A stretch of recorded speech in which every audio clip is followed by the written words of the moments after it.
Welcome to Inspiring Women with Laurie McGraw. I am your host, Laurie McGraw.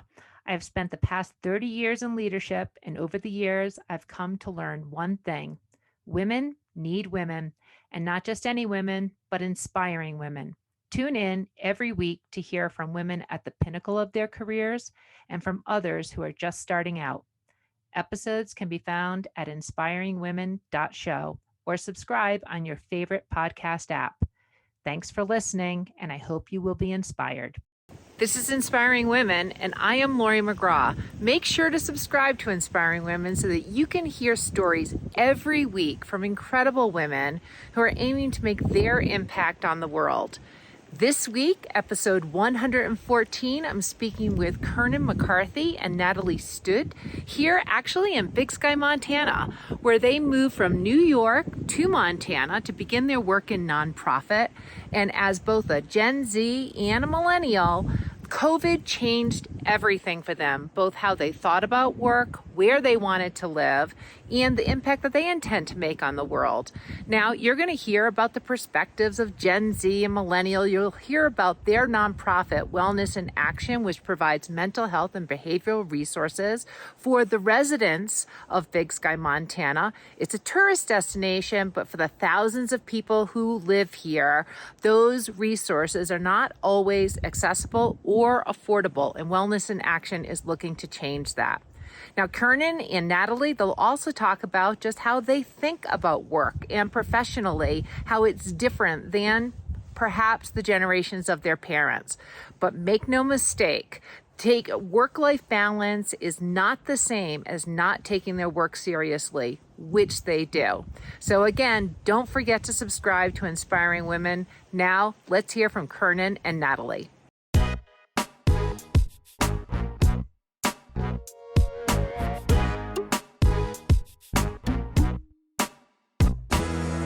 This is Inspiring Women, and I am Laurie McGraw. And today I am very excited because I am speaking with two local new friends of mine who are operations manager and program manager at Wellness in Action, which is a local nonprofit here in Big Sky, Montana. And so I am going to be speaking with Kiernan McCarthy and Natalie Studt, and they are two natives from New York who actually moved to Montana to do their nonprofit work after their degrees as they graduated from different colleges in New York. I'm really excited to be speaking with both of you, Kiernan and Natalie, and thank you for being on Inspiring Women. Yeah, thank you for having us. Thank you.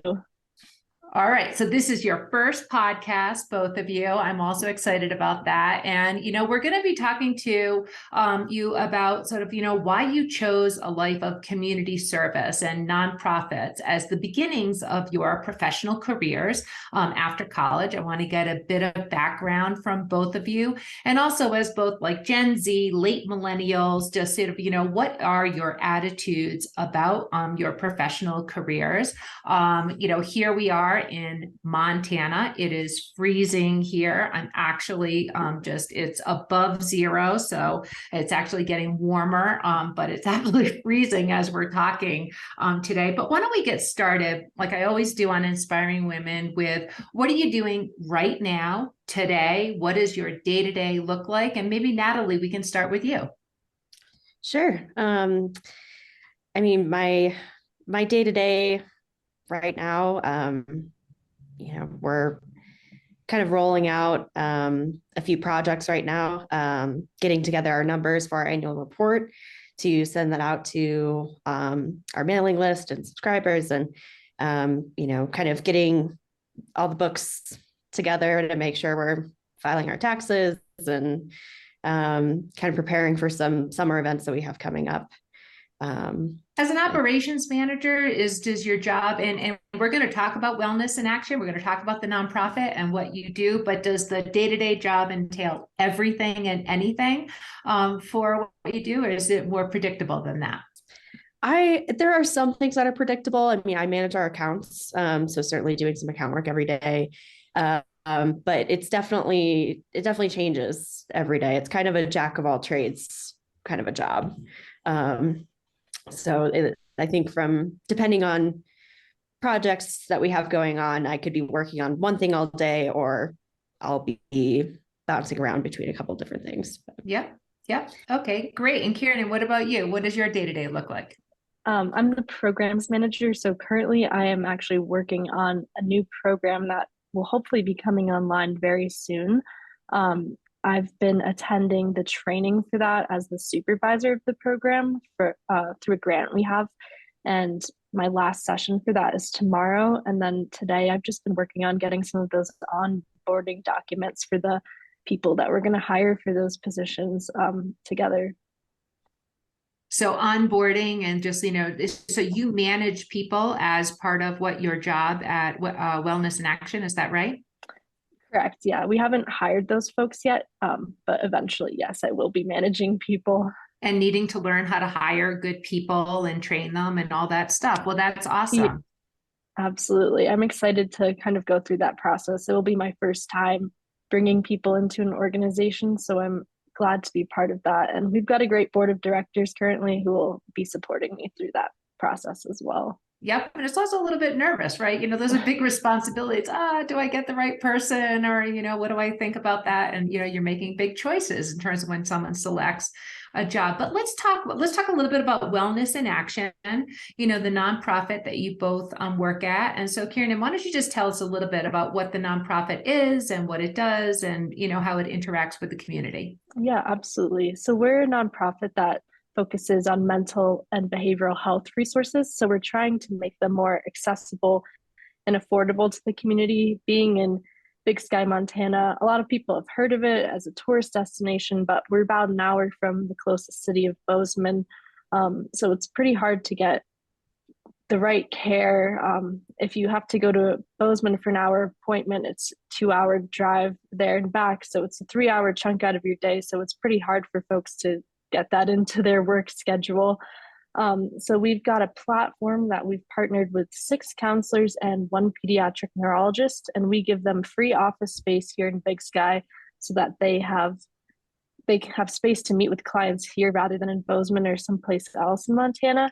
And then we also offer sliding scale funding, so to make it a little more affordable, since the cost of seeing a counselor clinician can be a little pricey for some people, and due to all the inflation and everything that we've had, just trying to make it so more people are able to access those services. Yeah, and I had a great opportunity to visit your new facilities, which are absolutely gorgeous, right? And just very, on the main one highway that we have that connects Bozeman and Big Sky. And, for listeners, you might be familiar with the TV series Yellowstone, which is quite popular. And, it all looks really beautiful. But, here in Big Sky, where there's lots of skiing, and as you said, Kieran, it's a tourist destination, but there are many people who work here to support this economy. And quite frankly, it's not very affordable for many people. And that makes it very difficult to travel to an affordable grocery store is over an hour away from this destination. So other services like what Wellness in Action provides are so important. Natalie, do you know, since you're working on the annual report and the numbers and those kinds of things, like how many people do you serve? How many people take advantage of what Wellness in Action offers?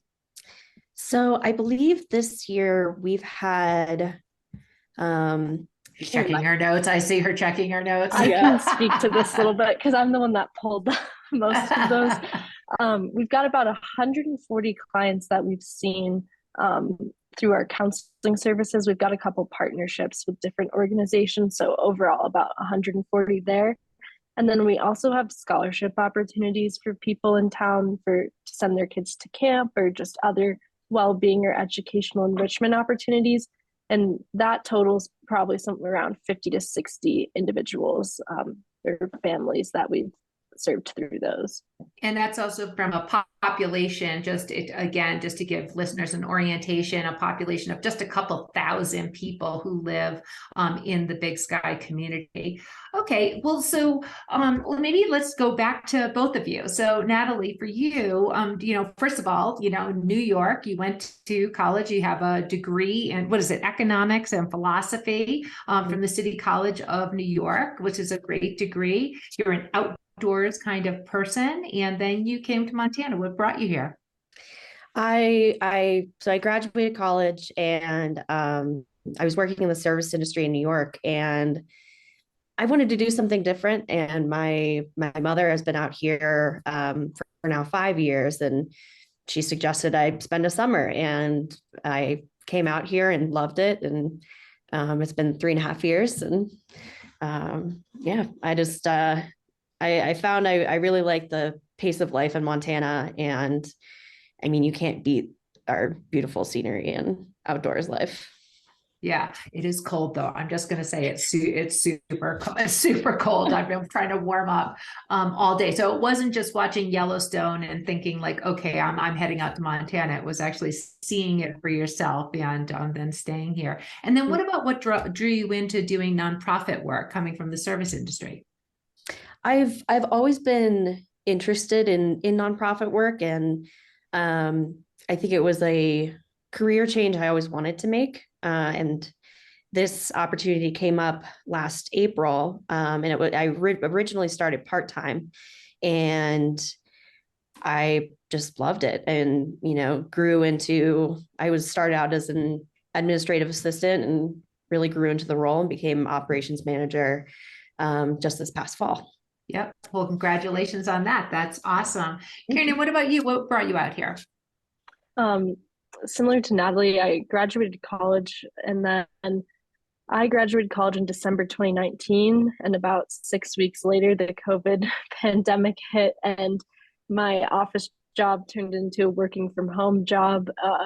I was 21 at the time, living with my parents, and worked from home for about a year, and knew I needed a change to kind of live my life in my 20s. So just picked Montana. I started summer 2021 up in Glacier National Park, working there, and then came to Big Sky last winter to continue working in the service industry, and then transitioned into this role this past fall as well.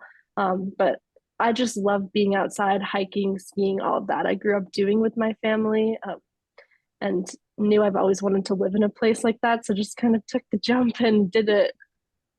Yeah. Well, what's it like, sort of like, having to move back home with your parents during COVID with your first job? Is it just like so awesome? Like when my son moved me with like the fun parents, or was it absolute misery? Like my son would tell me every single day that he was here living with us. I wouldn't say it's misery. I'm very grateful that my parents let me stay with them. And like my mom cooked me delicious food and everything, but it's definitely not the ideal environment for someone who's trying to grow into themselves and kind of learn about their own interests and everything. Definitely a little stifling of an environment, but not overall miserable.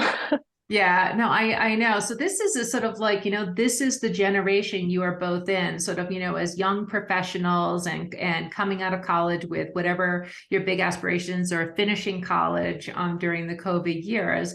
It's, the 20s are times of just incredible social explosion and interaction. And, it's 2 years that have really been dramatically different for you. So how do you think about that? Do you think about that as, there's a lot of discussion about just the anxiety and, perhaps depression or anything, or just, just not really certain about what you might want to pursue. What is your experience been? And sort of, how do you think about these COVID years as you think about your young adult years? Again, I'll just turn to you first, Natalie.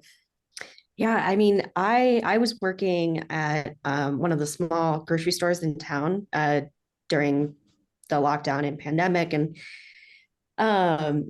it was definitely a really challenging experience. And I think was a big motivator for me to eventually leave the service industry. it definitely changed my perspective on what I wanted to do. Mhm. I, I do enjoy interacting with people, and I think parts of this job are definitely very public facing. Um, but I felt like I was at this point where I really wanted to test my skills in something different and um, kind of challenge myself in a new way. And Did you have before COVID hit, did you have sort of like, clear ideas of what you intended to do that were just dramatically changed? Or did you not have clear ideas? I know when I was, your age, way back a million years ago, I was just sort of bumbling along and didn't have something sort of clobber my, life trajectory in the middle. What were you thinking, before COVID? And then just having to grapple with the reality of being in that environment. You were an essential worker. Mhm.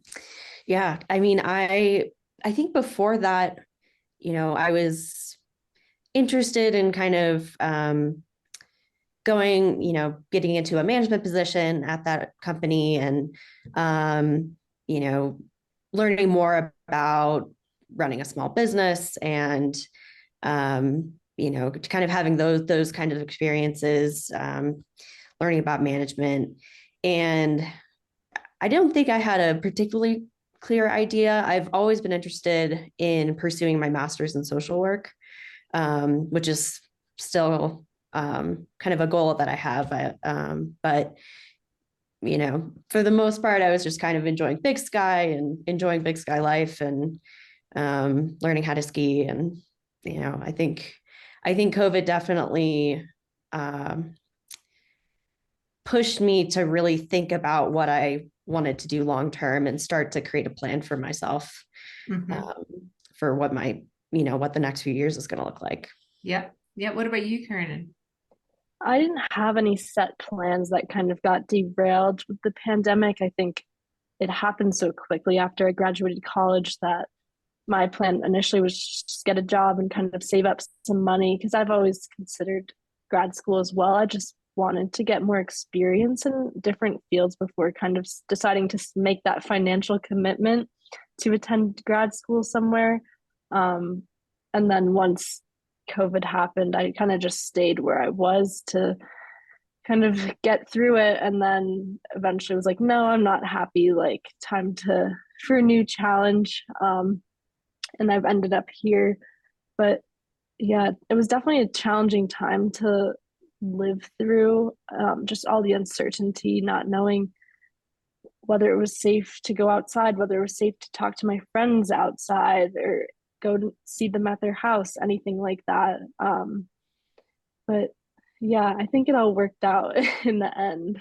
Yeah, and do you both feel sort of like, on the other side, like back to the normal social circles, professional social circles, all of those kind of things, or is it still evolving with time? I think that we're about to declare that the COVID national emergency is over. The president is about to declare that if it hasn't been declared already. But I don't know, there's still a lot of masks in lots of places, and we still get the counts every day on the newspapers. So what are you seeing? What's your experience?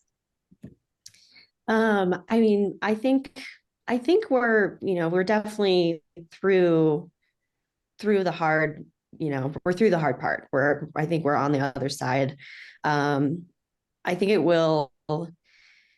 I think COVID has increased our awareness you know, as people, that just about illnesses and kind of being courteous to the people around you. I think I'll probably still wear a mask if I have a cold, and just out of respect for those around me. But I'm definitely happy to see things returning to normal, being able to go visit my family, and see the people that I care about who Yeah. are scattered all over. I agree. It definitely feels like we're coming out of a darker time into some light, especially coming from New York to Montana. It's very different demographics and population and everything. And the restrictions were very intense in New York. Like, you couldn't go out to eat without showing like vaccination status and things like that. And when I first came to Montana, I road tripped across the country with my dad, and we could see the progression. Like the more expansive states were definitely more relaxed with everything. And I think, like Natalie's saying, it's still good to be cautious and considerate, but it is nice to be able to get back to some activities from pre-COVID times. Yeah. Well, let's talk a little bit more about wellness in action, because, the services of your organization, are to deal with behavioral and mental health types of services. There's been lots of discussion in this post-pandemic or time about, just mental health crises of, all different angles. So is the need for the services higher? What are you seeing? Is it sort of, there's a level of intensity that you're dealing with? Do you feel like these are really helpful services? How long have you been doing it? Natalie, you've been doing it for 2 years there at Wellness in Action. Is that right? I came on just this last April, and okay, mostly part-time, probably averaging around 30 hours a week until October. When I came on full-time. Yeah. And Kiernan, are you similar to this kind of time frame, a little bit longer? Or? I started October 1st, full time.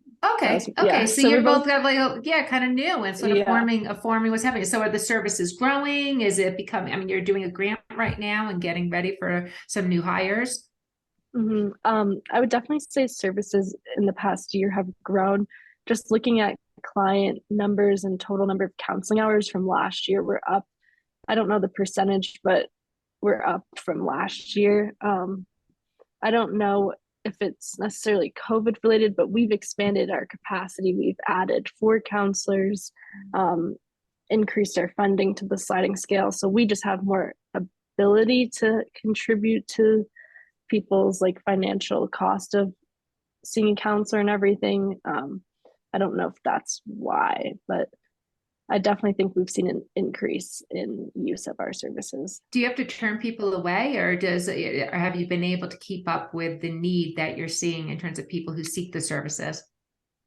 Currently, we have had to turn people away. The 6 counselors that we've got contracts with, all of them are at capacity, which isn't uncommon in the mental and behavioral health realms, but most of them keep wait lists and try to get people in as quickly as possible. But there's a lot of great resources in Bozeman that we do refer people to if we aren't able to meet their needs. So kind of approaching our limits currently. Yep. Well, it's a great space to be in. It's obviously a helpful service, and that you are at capacity and referring ones out. That just shows that you're actually contributing to both this community as well as being helpful for the overflow. Let's go back to the generational sort of questions for the two of you. And I, said at the start before we started that you're sort of representing your younger generation, younger to me generation. So lots of talk about Gen Z and late stage millennials in terms of, what they're looking for, and always the older generations. That's me. We think that you are not hardworking. We think that you don't have big career goals. Are we right or are we wrong? What do you think? It's interesting. I think it's, probably to some degree it happens with every generation, if there's a generational gap, that there's going to be, talk of, this new generation, they don't understand, they're lazier. But I think it's a misunderstanding about approach, and approach to work, and what people of our generation are really looking for, in terms of like quality of life and overall work-life balance. I was in the service industry for 10 years, and I've worked with all different kinds of folks, some who are older than me, some my same age. And, I think it really is just person to person. I've worked with some incredibly hardworking people my age who, will grind together as a team and make things happen. But I think like the trend of like quiet quitting, is a big topic these days. And I think watching our parents have, very challenging work lives where they're working 60 hours a week, they're working 80 hours a week, and kind of seeing the strain that had on their lives and on their mental health. And I think for a lot of people my age, it's, after seeing our parents go through that, it's like, well, we wanted something different. We want to be able to do a good job and to really embody the work that we were doing, but don't want it to sacrifice our own mental health or our own sense of satisfaction in other areas of our lives. It's so interesting because I agree with you. I don't think it's sort of like, laziness. I think that's not the right thing. And I think this quiet quitting thing is also sort of an interesting term. I'm not a fan of it. I think, the people that I see, out there, they're working very hard and they take their careers very, very seriously. But that balance is a different part of the equation, which I will just say, speaking for myself, that wasn't part of the norm when I was starting out, what people would talk about. But so work-life balance is a priority, and mental health in terms of what that means for you. Kiernan, what about for you? How do you think about just professionally, what your priorities might be? I would agree with Natalie on that. I think having a good balance is crucial. If you're working 12 plus hours a day and on your weekends, how are you going to have time to recharge to then come back into the office and do a good job while you're there? I think like being able to have time to do what you want during your whole life and not just wait until retirement is really awesome. We live on such a beautiful planet, especially here in Big Sky, where you're so close to so many resources. Natalie and I were able to switch to a 4-10 schedule, so we both have 3 days off now, which has been great for getting skiing more or camping when the weather is a little bit warmer. I just think that, and it all ties into mental health as well. Like if you can have the time to recharge and take care of yourself, you're only going to be better once you go to do your job.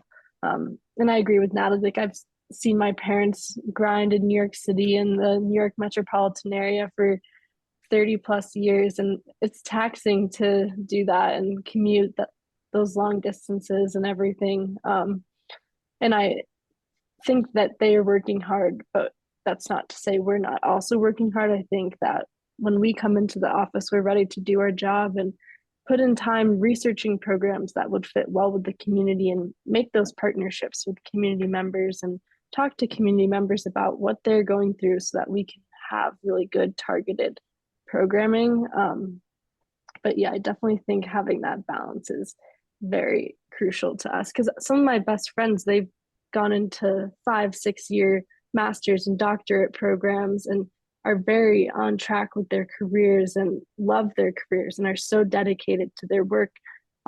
But they also like want to make sure they have time for family and friends and just doing what they enjoy.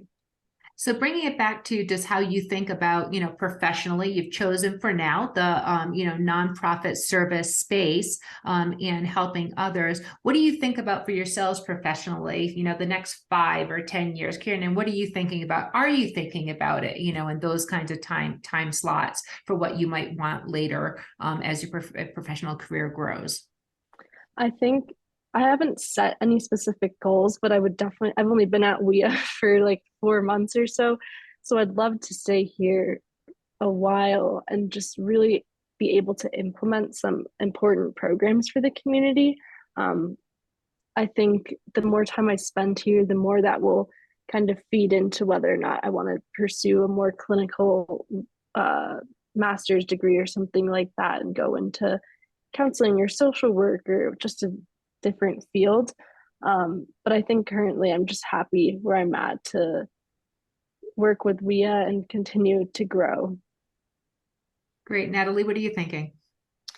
So I've been eyeing this master's program for a couple of years, and it's master's in social work as a human rights profession. And it's this international program in Berlin, Germany. And so I think right now working at WIA and what I'm doing right now will help me build my resume and my knowledge of nonprofits, actually having that experience on the ground, learning how to run a nonprofit, how,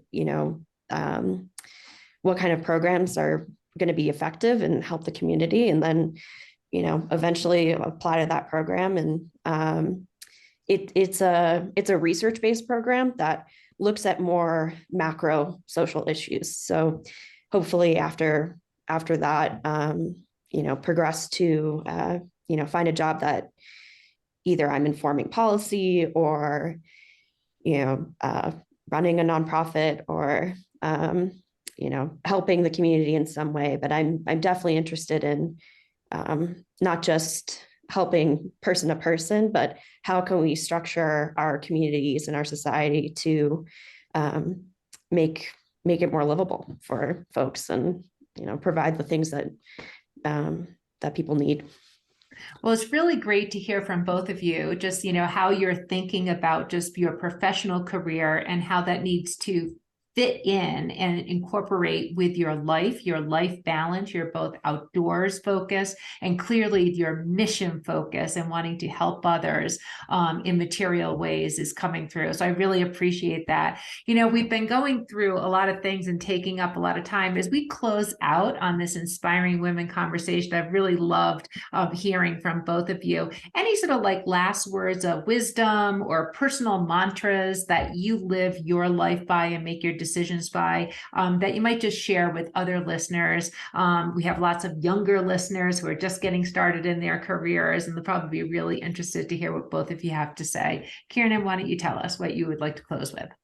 I don't have a specific mantra, but I would just say keep trying new things, take those chances and risks. You never know where you'll end up because usually it'll work out for you. Awesome. Natalie? I would say trust your gut. That's probably going to be the best advice I can give. If I've made some pretty big decisions in my life, and by trusting my gut, and they've led me here and led me to this beautiful place.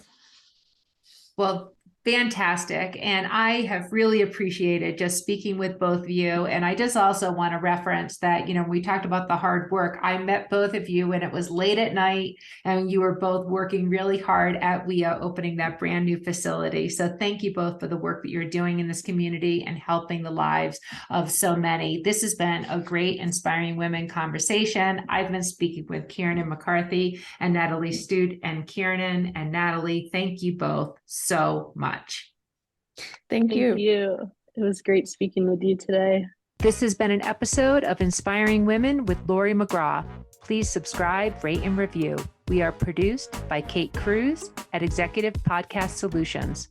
More episodes can be found on inspiringwomen.show. I am Laurie McGraw, and thank you for listening.